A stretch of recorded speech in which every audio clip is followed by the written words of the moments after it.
to an amazing 2024. Right, Finn? Right, Riley? Okay. Cheers and welcome to Bitter Reality Brewing. Yes, welcome to 2024. Whew. Good riddance, 2023. 2024, yes. Now, everybody in my family has to have an uneventful year. Everybody has to stay safe, stay healthy, and just no more issues. Life has enough issues. We don't need to add to them. But yes, I'm very excited for 2024. I'm looking to do a lot of things. I will promise you there'll be tons of things I do that I did not plan for and I did not know I would be doing. But for the things that I do know that are going to happen in 2024, that's what this video is about. We're going to go over all the cool things that I have planned in 2024 and some of them that are already kind of in the process. And before we jump into it, hit like, start the year right. Hit the like, hit the subscribe. If you're not familiar with Bitter Reality Brewing, welcome. Go check out some of my old videos. Come on back and let's rock and roll with 2024. But yes, and I'm starting to think what somebody told me recently. They're like, you're so into like just doing things freestyle instead of sitting there like reading. I hate being read to. So yeah, it's just the way I am. But yes, 2024, we're going to kick it off with a blast because in late January, not the end, but very close. Late January, I have an amazing event that I was invited to, and it's going to be awesome. And I will try to get at least one video for the event out by the end of January. The rest will probably follow in the early February. But yes, I can't talk about it, but it's extremely exciting. And it's going to be at the end of January or close to the end of January. Yeah, very, very, very cool event, multi-day. Just very excited about that one. Now, here's my question to you before we kick into a 2024. Like I said, I don't know some of the things that are going to happen. I want suggestions, comments below. And yes, I've probably done close to half of the videos that people have suggested or recommended. I will say some of the other half have probably been off my plate. I forgot, or maybe they're still on my list and I just haven't gotten to them and I need to. Actually, have one I'm working on now that was something that was suggested early last year, maybe even before that, but I kind of took it and expanded on it with my OCD. And yeah, we're going to have that one. I think everybody's going to truly appreciate it, especially if you're like an all-in-one brewer. You're definitely going to appreciate the video.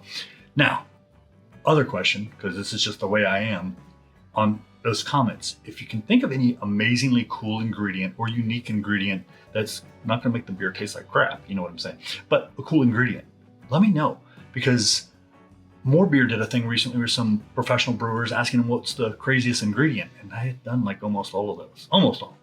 And was getting ready to do one. And I think there was only one on their beets I didn't do yet. And I've been thinking about that one for a long time. But yeah.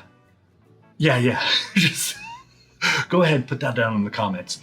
Now, great suggestions for videos. Definitely put those in the comments. I take those and I stick them in a big giant Word format that I have that has a whole giant list of these things. What else are we going to be doing this year? Well, we're going to be doing more new equipment videos. Yes, more new equipment videos. I already know about some stuff coming out. I can't talk about it, sorry. And there's probably plenty of stuff I don't know about that's coming out also. Hardware reviews. Now, hardware reviews, I'm a little weird on that one compared to most channels. I will do first impressions after one or two uses of a piece of equipment, or if I've had a lot of problems, I want to go over it and explain, because usually it's me and not the equipment, or maybe it's a learning curve, which is also me. But hardware reviews. I like to do hardware reviews on something that I've really used extensively, or at least for a year, where I feel like I really understand it and I found the learning curve, I found the good and bad, I found the things that you need to be aware of and think about.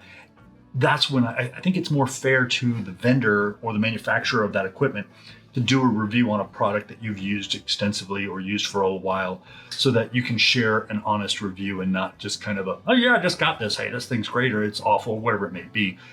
Honest review, yeah. I'm using a piece of equipment right now that I'm now questioning the review, so we'll just say that, but it has nothing to do with brewing. So, brewing videos. Of course, I'm going to be doing some brewing videos. What type of brewing videos? Well, we're going to get some IPAs, we're going to get all the basics, but I'm going to do more sours this year. I really enjoyed doing the kettle sour. I'm looking to do more kettle sours. I'm debating on something that's a little more scientific with one of the sours, just to try something, but I'm not sure if I'll get to that point. Definitely looking to do more yeast experiments. I love doing yeast experiments. If I didn't have a YouTube channel, I'd still be doing them. I did them before I had YouTube. So different yeast, different temperatures, Yeast Experiments. I love doing yeast experiments. I wish I had like a ton of little micro fermenters for little small batches, but yeah, Yeast Experiments. And more equipment brews. That's right, more equipment brews. And what do I mean by that? Because everybody's like, what do you mean more equipment brews? Well, I try to focus about half of my brews on what I call affordable or low-cost brewing equipment. And that could be literally 2 pots and a colander, or Anvil Foundry. I considered buying a Brewzilla last year because there was an amazing price on the 4.x whatever version. And I just couldn't bring myself to buy it last year. But this year they didn't do any major sales. They were trying to clean out the 3.x inventory. And I had enough things that went south that I had to buy or replace. So I just didn't have the finances. But I'm trying to do more low-cost systems on about half the brews. On the other half, I'm trying to do some of the more high-end and really fancier, to put it, fancy systems. The systems that do all kinds of cool things and, really let you dial things in. And, it's almost one step before you go into being a pro brewer almost. But basically, that's going to be things like the Blickman Brew Easy Compact, the new Spike Solo, the Blickman Brew Easy Classic, and any other systems that might end up in those categories. So yeah, about half over here, and I'm going to try to rotate those systems. So I get a lot of people asking, hey, can you brew on this again? Hey, can you brew on that again? So yeah, I'm going to try to float between those different pieces of equipment as evenly as possible. And over here, I'm going to keep about half of the brews on this side just to keep costs down for those that maybe can't afford that or don't want to spend that kind of money. I mean, it is kind of like, the Mercedes or the BMW versus over here is our nice vehicle that maybe isn't as expensive. So yeah, don't know how to explain it beyond that. What else are we looking to brew this year beyond beer? Yes, I know you're like, are you doing anything else? I've been planning some of this for over 2 years and just haven't done it, procrastinated, stuck to my beer.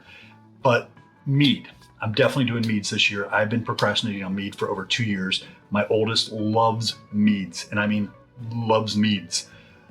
I don't care for most meads. I'm very picky. But I'm looking to do some meads. I'm looking to do some kombucha. I've done kombucha before, not on camera. I love kombucha. I drink it a lot. Got enough issues, have to drink it. Ciders, and maybe some other things. I don't know if I'm going to do wine. I thought about wine last year, but I still have some wine left. When you do wine, I mean, you've got plenty for a while. There's no reason to do more. I've got a cool hot pepper thing coming. That's right, hot pepper. And that one's going to be really, really cool. People to come brew with me. That's right. I'm looking to get more people to actually come and brew. No one's come and brew with me ever. I've never had anybody brew with me. Me and Evan have worked on it, but our schedules are always conflicting, and I'm also very impulsive, so I don't always know until right away. Tasters. I do want to get more people tasting, maybe more at one time. Having 3 people was very cool. And yeah, I enjoyed that a lot. One thing I forgot to mention is that I had a viewer recently make a suggestion on something, and I was like, I kind of did that before. And he's like, no, do it this way. And I was like, dude, I can do that. It was a great suggestion, just great suggestion. I'm hoping to have that video out sometime in January, worst case early February, but definitely in the first part of 2024. Brewery tours and interviews. That was something I meant to do in 2023 that I'm going to blame myself for the majority of it by not hounding the breweries. I went to multiple breweries, talked to them, gave them my card, gave them information, all kinds of things. Got 0 back on them. And I need to nag more. I need to push more. I think once I get a couple under my belt, it's really going to expand. And I'm looking to do 2 things with the breweries all almost at the same time that I think people will appreciate. I did do a brewery tour up in Montana. I'm going to use that as one of my first videos in January. But I did a brewery tour. It was very impromptu. It was kind of like, hey, we're going to close in like 5 minutes, but come on, let's go take a tour. Like, okay. It was awesome. I feel bad I haven't done it yet, but I'm just held off a little bit. Like I said, it was very impromptu, so it's not a long video, so I'm going to have to kind of piece things together. But very cool brewery in Montana. Yeah, you got to check it out when I do that video. Brews from around the world. That was a suggestion from my 22-year-old back when he was 20. And I did it, and I meant to revitalize it this last year. I haven't. I will revitalize it this coming year. I don't know how frequently, maybe once a month, maybe twice a month, but I'm looking to revitalize that and get that going again. And home brewing tips. I know I did about 400 tips, and those videos did very well overall. but I may revitalize that because I could easily go to 500 now. I've learned so much this year, and I do mean I've learned so much this year. I may have to put the tips on different levels of knowledge, or beginner, intermediate, advanced, because really there are some intermediate and advanced ones that I've learned a lot this year that really wouldn't fall into the new brewer or average brewer. So yeah, that's 2024. Hopefully it sounds a little exciting. It'll be more exciting to actually do the videos, and look for that into January, early February information come out about what's going on towards the end of January. Huge event, very cool, super cool. Yeah, I'm excited. Cheers, and here's to a wonderful 2024 and a safe 2024 to you, your family, and everyone. And like I said, don't forget, like, subscribe, keep the channel going. Definitely appreciate it, and you are greatly appreciated. Thank you. Cheers.